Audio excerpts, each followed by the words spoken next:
दिवसभर आपण कामात, मुलांच्या गडबडीत किंवा मोबाईलमध्ये इतके हरवून जातो की आपल्या जोडीदाराला द्यायला आपल्याकडे वेळच उरत नाही.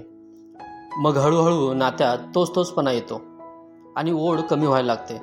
पण मित्रांनो, रात्रीची वेळ हीच निसर्गाने आपल्याला दिलेलं एक वरदान आहे. मानसशास्त्र असं सांगतं की रात्री जेव्हा सगळीकडे शांतता असते तेव्हा आपलं मन सर्वात जास्त मोकळं असतं. आज आपण अशा 3 विषयावर सविस्तर बोलणार आहोत, जे तुमच्या नात्यातील हरवलेली ओढ पुन्हा परत आणतील. मी तुम्हाला आज अशा काही गोष्टी सांगणार आहे ज्या तुम्ही याआधी कधीच ऐकल्या नसतील. हा व्हिडिओ शेवटपर्यंत बघा, कारण यातला प्रत्येक शब्द तुमच्या संसारासाठी खूप मोलाचा ठरणार आहे. पहिला मुद्दा, तुमच्या नात्याची सुरुवात आणि तो पहिला काळ. पहिला आणि सर्वात महत्त्वाचा विषय म्हणजे तुमच्या नात्याची सुरुवात. आठवा ते दिवस जेव्हा तुमचं नवीन लग्न झालं होतं किंवा तुम्ही पहिल्यांदा भेटला होतात, तेव्हा तुमच्यात किती ओढ होती. तासनतास बोलूनही तुमचं मन भरत नव्हतं. रात्री जेव्हा तुम्ही शांतपणे पडलेले असता तेव्हा जोडीदाराला त्या दिवसाची आठवण करून द्या. यामागील सखोल मानसशास्त्र. माणसाचं मन नेहमी नवीन गोष्टींकडे आकर्षित होतं, पण जुन्या गोड आठवणी त्याला सुरक्षिततेची भावना देतात. जेव्हा आपण जुन्या दिवसांवर बोलतो तेव्हा आपल्या मेंदूमध्ये असे काही घटक तयार होतात जे आपल्याला त्या सुखाच्या काळात परत घेऊन जातात. यामुळे तुमच्या जोडीदाराला हे जाणवतं की तुम्ही आजही त्या क्षणांना जपून ठेवलं आहे. त्यांच्या मनात ही भावना निर्माण होते की मी या व्यक्तीसाठी आजही तितकी खास आहे. एक सविस्तर उदाहरण कल्पना करा. तुम्ही रात्री झोपण्यापूर्वी जोडीदाराला सांगताय, तुला आठवतंय का, पहिल्यांदा जेव्हा आपण चहा प्यायला गेलो होतो तेव्हा तू किती लाजत होतीस, किंवा पहिल्यांदा जेव्हा तू माझ्यासाठी डबा आणला होतास तेव्हा मला किती आनंद झाला होता. जेव्हा तुम्ही अशा लहान सहान गोष्टींबद्दल बोलता तेव्हा समोरच्या व्यक्तीला तुमचं प्रेम पुन्हा नव्याने जाणवू लागतं. ते दिवस आठवताना तुमच्या दोघांच्या चेहऱ्यावर जे हसू येतं ते हसू तुमच्या नात्यातील सगळा थकवा आणि कटकटी दूर करतं. जुन्या गोड आठवणी या एखाद्या औषधासारखं काम करतात, जे तुमच्या नात्यातील कोरडेपणा संपवून टाकतात. दुसरा मुद्दा, एकमेकांच्या अदृश्य मेहनतीचे मनापासून कौतुक. दुसरा मोठा विषय आहे कौतुक. पण हे कौतुक फक्त वरवरचं नसावं.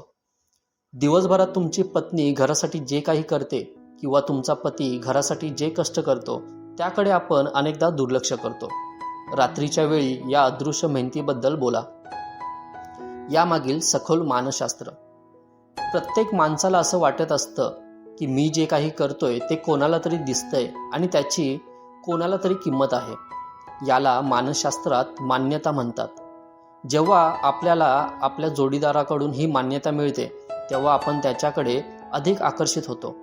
कौतुकामुळे माणसांमध्ये विश्वासाची आणि प्रेमाची भावना निर्माण होते.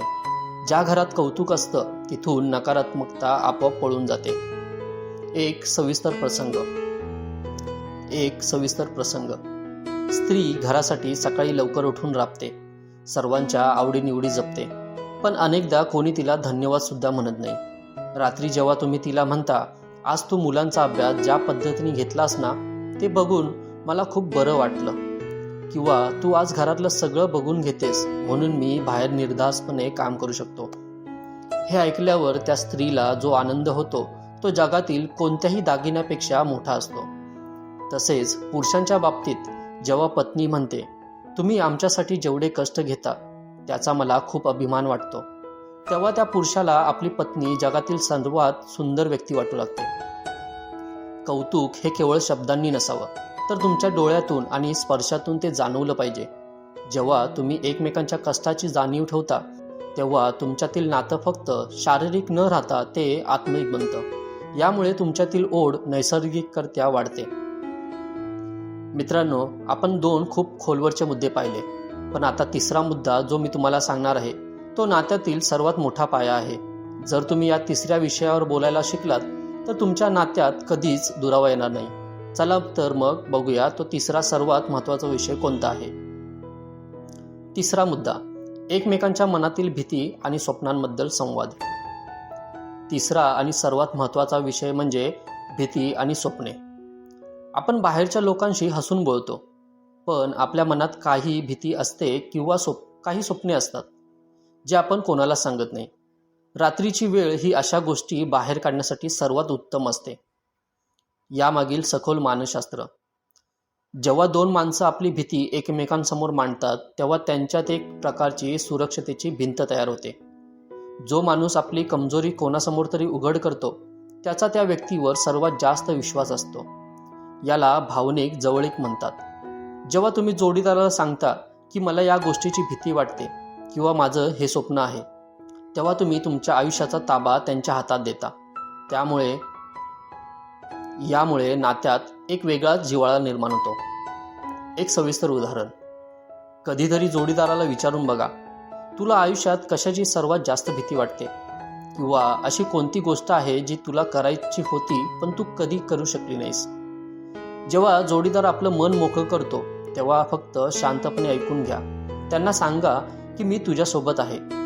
जेव्हा एकाला दुसऱ्याचा भक्कम आधार मिळतो तेव्हा त्यांच्यातील ओढ आणि प्रेम 10 पटीने नाही तर 100 पटीने वाढतं. स्वप्नांवर बोलल्यामुळे तुम्हाला कळतं की तुमच्या जोडीदाराला नेमकं काय हवं आहे. जेव्हा तुम्ही एकमेकांच्या स्वप्नांची सोबती बनता तेव्हा तुमचं नातं जगातील सर्वात यशस्वी नातं बनतं.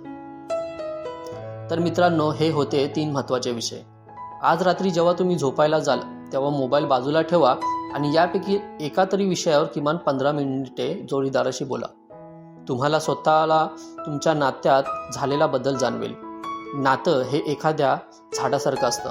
त्याला संवादाचं पाणी मिळालं की ते नेहमी भरलेलं राहतं. तुम्हाला आजचा हा विषय कसा वाटला कमेंट्समध्ये नक्की सांगा. व्हिडिओ आवडला असेल तर लाईक करा आणि तुमच्या जवळच्या मित्रासोबत हा व्हिडिओ शेअर करा, जेणेकरून त्यांचेही संसार सुखीचे होतील. मनाच्या अशाच गुपितांसाठी आपल्या मनाची गुपिते चॅनेलला सबस्क्राईब करायला विसरू नका. पुन्हा भेटूया अशाच एका नवीन आणि रंजक विषयासह. धन्यवाद.